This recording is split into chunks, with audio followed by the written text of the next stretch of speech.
Welcome to the channel name Clarity. आज से हम स्टार्ट कर रहे हैं हमारी ancient Indian history by R.S. Sharma की ये जो बुक है उससे। ठीक है, शुरू से लेके इसका एंड हम पूरा करेंगे इसकी सीरीज़ के उस पर। ठीक है, एक बाय एक टॉपिक जो हम इसमें कंप्लीट करते चलेंगे। तो इसका जो चैप्टर फर्स्ट जो है वो है significance of ancient Indian history. ठीक है, तो सिग्निफिकेंस का मतलब होता है इम्पोर्टेंस, मतलब एंशिएंट इंडिया के बारे में जानने की हमें क्या ज़रूरत है, इस चीज़ से बताया हुआ है। ठीक है, तो सबसे पहले अर्लीस्ट कल्चर्स को देखेंगे हम। अर्लीस्ट कल्चर्स मतलब इंडिया जो है वो बहुत ज़्यादा एक तरीके से कल्चरल कंट्री है। ठीक है, इंडिया एक बहुत ज़्यादा कल्चरल कंट्री, इसका मतलब है हमारे पे जो संस्कृति है वो बहुत ज़्यादा है, क्योंकि बहुत ज़्यादा डिफरेंट मिक्सचर एक तरीके से।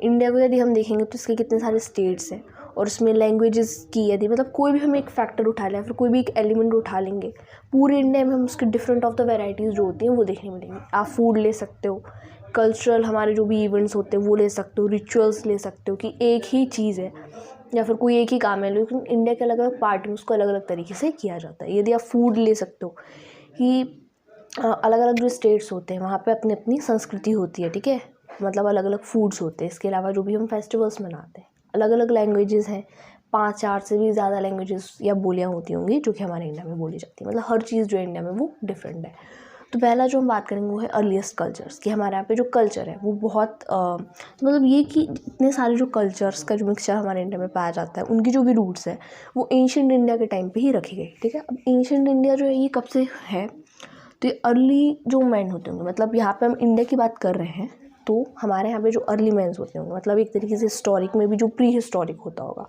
अर्ली मैंस वाला, वहाँ से लेकर तब तक का टाइम जहाँ पे इन्वेडर्स ने हमारे ऊपर आके हमारे ऊपर रूल नहीं किया, तब का जो पूरा टाइम है वो एंशिएंट इंडिया में आ जाता है। ठीक है, तो जब से रूल किया है वो वहाँ से फिर मेडिवल पीरियड स्टार्ट होता है।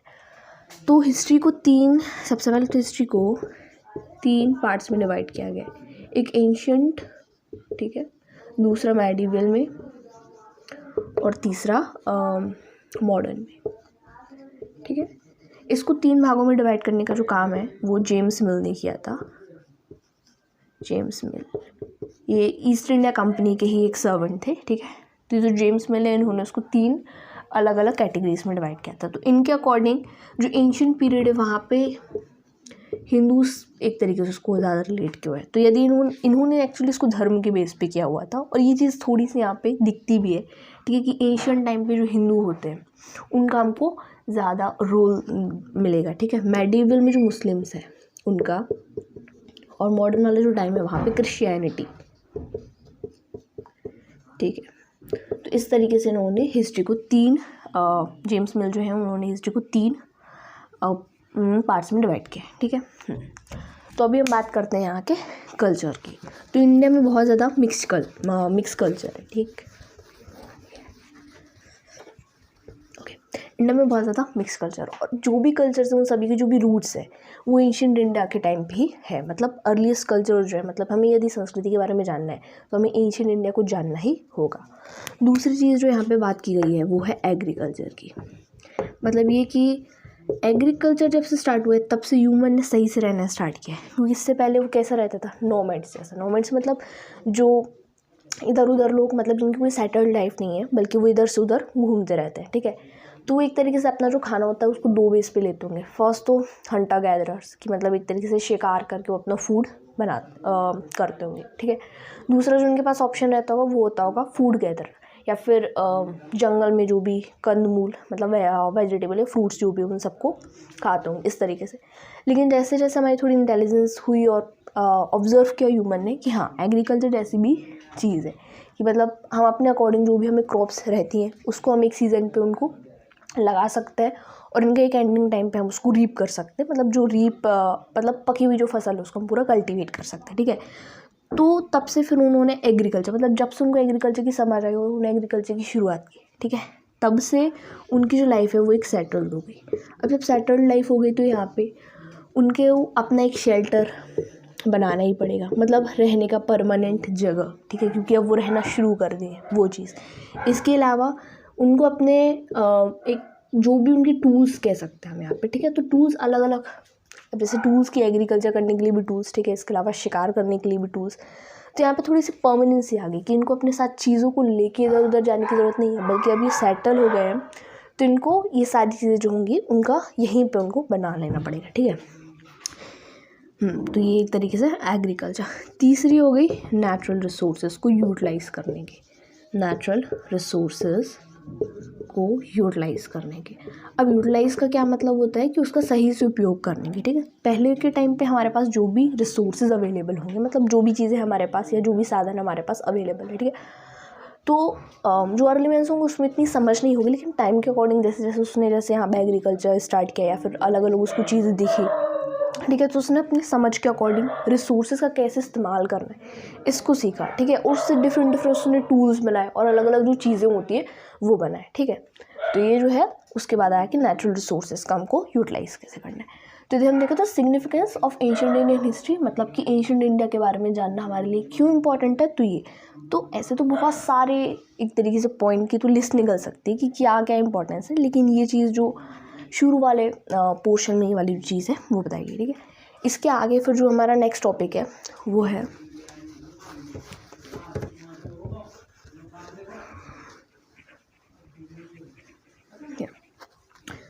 तो फिर हमारा जो नेक्स्ट वाला टॉपिक है इसी चैप्टर में है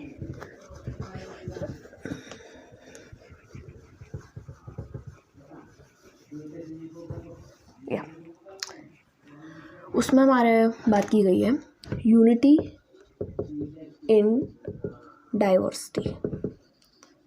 अब डाइवर्सिटी का मतलब होता है विभिन्नता, ठीक है। अब इंडिया डिफरेंट है ये चीज़ है, क्योंकि हर पार्ट आप कोई भी एक पार्ट देख लोगे, वहाँ की लैंग्वेजेस, वहाँ का पूरा कल्चर, तो कल्चर मतलब होता है कल्टीवेशन। बेसिकली जो कल्चर वर्ड का मतलब है कल्टीवेशन। कल्टीवेशन मतलब एक तरीके से चीज़ें आप टाइम के अकॉर्डिंग अभी तक कितना लेके आए हो या फिर क्या क्या चीज़ें आप में समाहित है, ठीक है, वो हर चीज़, मतलब हर एक एलिमेंट जो होता है वो आपके कल्चर से बहुत रिलेटेड है।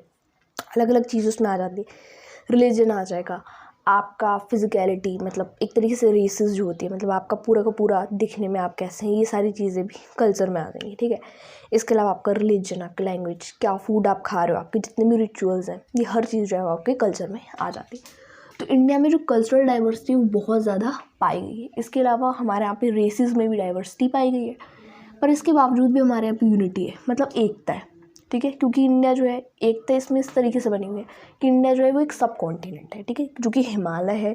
इसके अलावा हम अलग अलग जो हमारी दिशाएं हैं उनसे हम मतलब 3 हम तो सी से कवर है, ठीक है, फिर एक हिमालय से सेपरेटेड है। तो इस वजह से सब कॉन्टिनेंट एक अलग ही इंडिया को एक अलग बनाता है, इवन एक यूनिटी दिखाता है, ठीक है। वो हमेशा मतलब शुरू के टाइम से ही, जब तक हम खुद को एक देश ना समझ रहे हों, लेकिन जो बाहर वाले इन्वेडर्स हैं या फिर बाहर वाले जो फॉरेनर्स हैं वो हमें एक ही कंट्री को उस पर देखते हैं, ठीक है।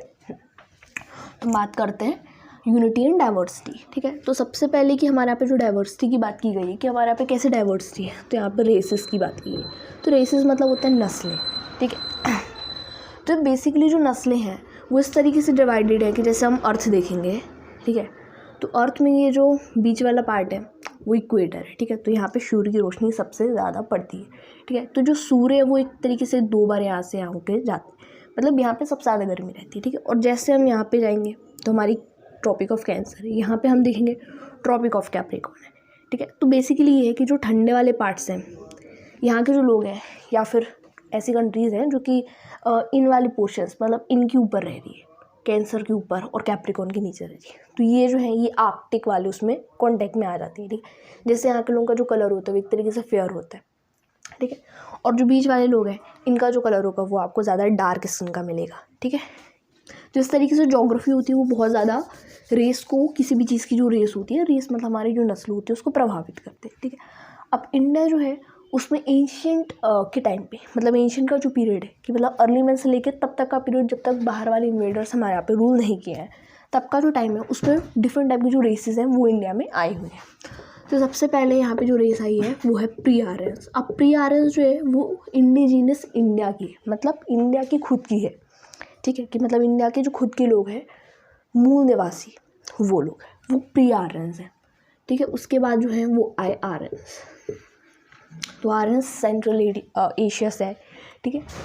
तो बेसिकली जो वैदिक कल्चर है वो आर्यंस ने स्टार्ट किया, या फिर जो को पूरा हिंदू धर्म एक तरीके से वो यहाँ पे आर्यंस के द्वारा शुरू किया। इसके बाद फिर ग्रीक्स, ठीक है। तो जैसे कि अलेक्जेंडर द ग्रेट, और इसके अलावा भी बहुत सारी ग्रीक्स जो अलग अलग रूलर्स हैं। ये पूरी एंशिएंट हिस्ट्री का जो आगे वाला पोर्शन है जिसमें डिफरेंट डिफरेंट चैप्टर्स में आपको इन सब के बारे में बताया जाएगा। इसके बाद स्काइथियंस, ठीक है। इसके बाद यूनास, और फिर टर्क्स। तो बेसिकली क्या है, ये सब कुछ रेसेस हैं। अब रेसेस मतलब इन सभी के स्किन कलर, देखने में आपको इनका अपीयरेंस बिल्कुल डिफरेंट लगेगा, ठीक है। तो अभी के टाइम पे ये सिर्फ और सिर्फ एंशिएंट इंडिया की बात की गई है। इसके अलावा मेडिवल पीरियड में भी डिफरेंट टाइप की रेसेस है आई होंगी जो कि इंडिया में आके रही होंगी। इसके अलावा यदि हम फिर आगे जाते हैं मॉडर्न में भी, तो उसमें डिफरेंट टाइप की जो रेसेस हैं वो इंडिया में आके रही होगी। तो अभी के टाइम पे यदि हम किसी भी एक पर्सन को देखेंगे तो वो इन सारी चीज़ों का मिक्सचर एक तरीके से, उसको हम किसी भी एक कैटेगरी में नहीं डाल सकते, ठीक है। तो ये पहली बात होती है रेसेस की। दूसरी जो यहाँ पर बात की गई है वो रिलीजन की है, ठीक है। अब रिलीजन में हमारे यहाँ पे सबसे पहले हम लेंगे हमारे पे जो वैदिक कल्चर है, ठीक है। मतलब वेदों का जो हमारे यहाँ पे है, जो कि बेसिकली किसने स्टार्ट किया था, आर्यंस ने स्टार्ट किया हुआ था, ठीक है। दूसरा फिर यहाँ पे जो धर्म आता है वो आता है जैनिज्म का, और जो तीसरा धर्म है वो आता है बुद्धिज्म का। तो एक तरीके से धर्म के अकॉर्डिंग हमारे यहाँ पे डाइवर्सिटी है, रेसिस के अकॉर्डिंग हमारे यहाँ पे डाइवर्सिटी है, ठीक है। तो वैदिक कल्चर स्टार्ट किया था आर्यंस ने, और जैन और बुद्ध होते हैं, मतलब बेसिकली इन तीनों की वैल्यू सेम ही है। मतलब इनमें जो भी चीज़ें बात आई गई हैं धर्म में वो सभी वैल्यू बेस्ड है, ठीक है। बस ये डिफरेंट धर्म डिफरेंट है, ठीक है।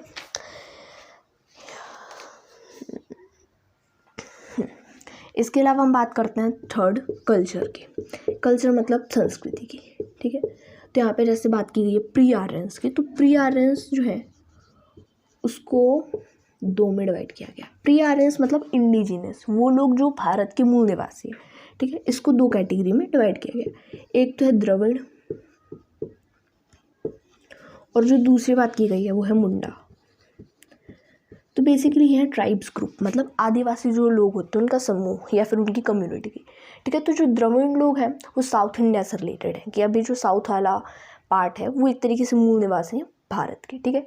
इसके अलावा फिर बात की है मुंडा की। तो जो मुंडा वाले लोग हैं वो छोटा नागपुर के आसपास वाला जो एरिया है वहाँ का कम्युनिटी है, ठीक है। और ये जो है वो साउथ इंडिया।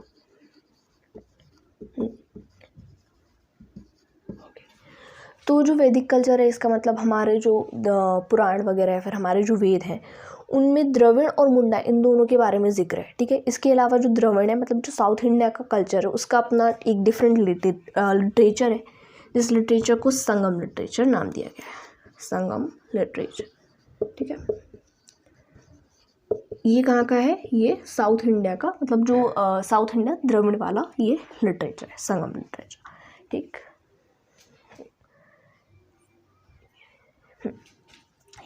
तो इस तरीके से डाइवर्सिटी हमारे इंडिया में बहुत ज़्यादा पाई जाती है।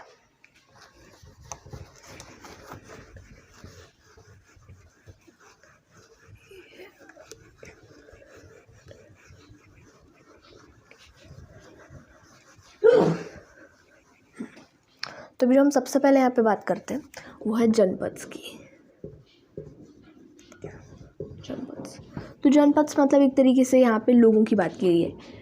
तो जैसे देखेंगे हम इंडिया को, तो इंडिया में अलग अलग पार्ट्स पे अलग अलग जो कम्युनिटी है, मतलब अलग अलग ट्राइब्स के ग्रुप एक तरीके से वो बनने स्टार्ट हुए, ठीक है। तो बेसिकली जनपद क्या है, जनपद को हम एक फैमिली की तरह दे सकते हैं या फिर एक ट्राइबल ग्रुप की तरह देख सकते हैं, ट्राइबल ग्रुप, ठीक है। या फिर आप इसे फैमिली भी कह सकते हो। तो जैसे यदि यहाँ पे कुछ लोगों ने मिलकर अपना एक ग्रुप बना लिया है, ठीक है, मतलब अपना कोई एक दल बना लिया है यहाँ पे रह के लोगों ने, तो उन लोगों की जो लैंग्वेज होगी वो सेम होगा, वो जो रिचुअल्स फॉलो कर रहे हैं वो सेम होगा, उनकी लैंग्वेज सेम होगी, दिखने में वो लोग सेम होंगे, क्योंकि वो एक तरीके से जिस जोग्राफिकल एरिया के अंतर्गत रह रहे हैं उसके अकॉर्डिंग उनका जो मतलब जो भी उनका हुलिया होगा वो सेम होगा, ठीक है। तो इस तरीके से जो ट्राइबल ग्रुप या फिर फैमिली उसको जनपद कहा गया, ठीक है। उसके अलावा बात आती है हमारे भारत के नाम की, जैसे नेम ऑफ इंडिया। तो अभी तो हम इसका नाम इंडिया है, लेकिन पहले के टाइम पे इसका जो नाम था वो आर्यवर्त, मतलब अलग अलग नाम है हमारे भारत का। तो सबसे पहले आई थी हम देखो तो आर्यवर्त। अब यहाँ पे जो आर्य वर्ड इस्तेमाल किए गए ये उन्हीं आर्य से जिन्होंने अपने वैदिक कल्चर की शुरुआत की, ठीक है। तो एक तरीके से आर्यवर्त उस पार्ट को कहा गया। अब सबसे पहले जो आर्यंस आए हैं वो आर्यंस आए नॉर्थ वेस्ट वाले साइड से, मतलब यदि हम इंडिया को देखेंगे तो नॉर्थ वेस्ट वाला जो पार्ट है जो कि पंजाब हरियाणा ये वाला जो पार्ट है मतलब इंडस रिवर का, ठीक है, वहाँ से हमारे यहाँ पे इंडिया में आए। तो ये उस वाले पार्ट को जो है ये एक तरीके से आर्यवर्त कहे। दूसरा वाला जिसका नाम है वो है भारतवर्ष, भारतवर्ष, ठीक है। तो भारतवर्ष से यहाँ पे मतलब है land of Bharat, land of Bharat, ठीक है। और भारत यहाँ पे वर्ड दिया गया है और वही अलग अलग फैमिलीज़ की, जैसे यहाँ पे जनपद की बात की है फैमिली, तो फैमिली मतलब ये कि जो ट्राइबल ग्रुप है उसके यहाँ पे फैमिली। लैंड ऑफ भारत मतलब डिफरेंट टाइप के हमारे यहाँ पे ट्राइबल्स रहते हैं, मतलब आदिवासी रहते हैं। तो हर एक आदिवासी वाला जो ग्रुप है उसको एक फैमिली कहा गया है। तो एक ऐसा भूमि जहाँ पे डिफरेंट फैमिलीज़ रह रही हैं उसको हम भारतवर्ष कह रहे हैं, ठीक है। इसके बाद यहाँ पे हाँ, और ये जो भारतवर्ष है इसका जिक्र महाभारत और ऋग्वेद इन दोनों में किया गया है, भारतवर्ष का जिक्र, ठीक है। इसके बाद जो है यहाँ पे हिंदू वर्ड आते हैं। तो बेसिकली जो हिंदुस्तान है मतलब जो यहाँ पे जो हिंदू वर्ड है ये हिंदू वर्ड किसी एक पर्टिकुलर रिलीजन से रिलेटेड नहीं है। हिंदू वर्ड जो है वो सबसे पहले जो इंडस रिवर है, ठीक है, इंडस रिवर, इंडस जो है वो सिंधु, ठीक है। अब इंडस जो रिवर है, इंडस बेसिकली नाम है ग्रीक लैंग्वेज से आया, ठीक है। तो जो सिंधु नदी है, इंडस जो है वो एक रिवर का नाम है, ठीक है, जो कि कहाँ से है, ग्रीक से आया। तो इंडस को हम संस्कृत में सिंधु कहते हैं, ये किस में कहते हैं, संस्कृत कहते हैं, ठीक है। तो जो हिंदू वर्ड है वो इन दोनों के कॉम्बिनेशन से आया हुआ है, ठीक है, मतलब इस सिंधु का ही इन्होंने हिंदू कर दिया एक तरीके से, ठीक है। तो यहाँ पे फिर हिंदुस्तान है।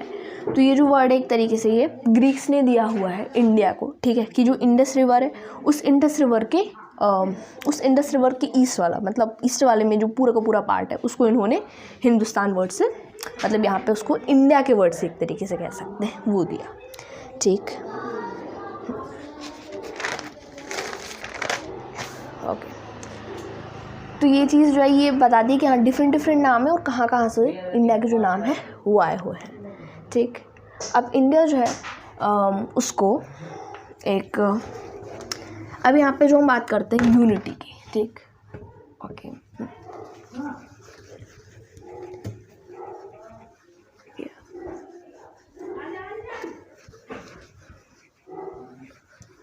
अब यहाँ पे हम बात करते हैं यूनिटी की कि किस तरीके से हमारे इंडिया में यूनिटी है, ठीक है। तो इंडिया जो है उसका नॉर्थ में यदि हम देखेंगे तो हिमालयाज़ है,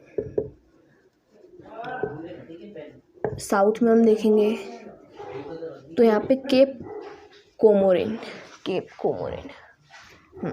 अब जो केप कोमोरिन है वो सबसे ज़्यादा साउथ ईस्ट पॉइंट है, मतलब इंडिया का जहाँ पे एंड होता है वो साउथ वाला जो पॉइंट होता होगा इससे केप कोमोरिन कहा गया है, ठीक है, मतलब साउथ का टिप।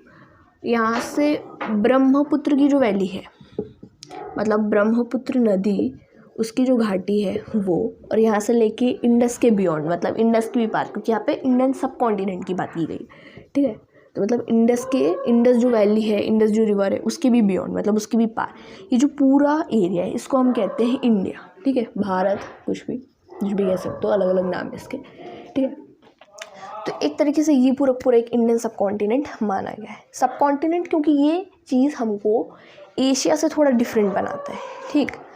ये तो पहले के अकॉर्डिंग जो राजा इस पूरे के पूरे, मतलब इस इंटायर एरिया को, इंटायर टेरिटरी को अपने अंतर्गत, मतलब अपनी अथॉरिटी के अंतर्गत लेके आ जाता था, ठीक है। मतलब कोई भी ऐसा राजा जो इस पूरे पे राज कर लेता था उस राजा को चक्रवर्ती कहा जाता था, चक्रवर्ती, ठीक है, एक तरीके से जो पूरे इस टेरिटरी को अपना बना लिया है। तो ऐसे हमारी हिस्ट्री में 2 चक्रवर्ती राजा निकल के हैं, पहला अशोक और दूसरा समुद्रगुप्त, ठीक है।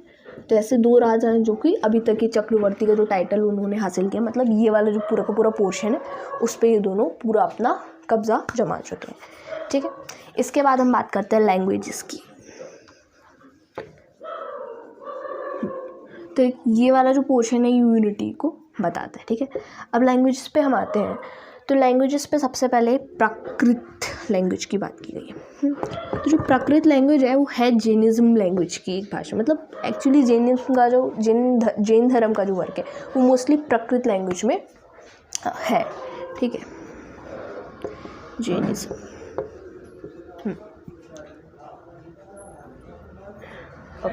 तो पहले के टाइम पे ये यहाँ पे जो वर्ड है लिंगुआ फ्रैंका दिया हुआ है। लिंगुआ फ्रैंका मतलब एक तरीके से आम भाषा, वो सामान्य भाषा। तो पहले के टाइम पे ये जो थी एक लिंगुआ फ्रैंका मतलब सामान्य भाषा की, मोस्टली लोग जो थे वो इस लैंग्वेज में बात करते थे।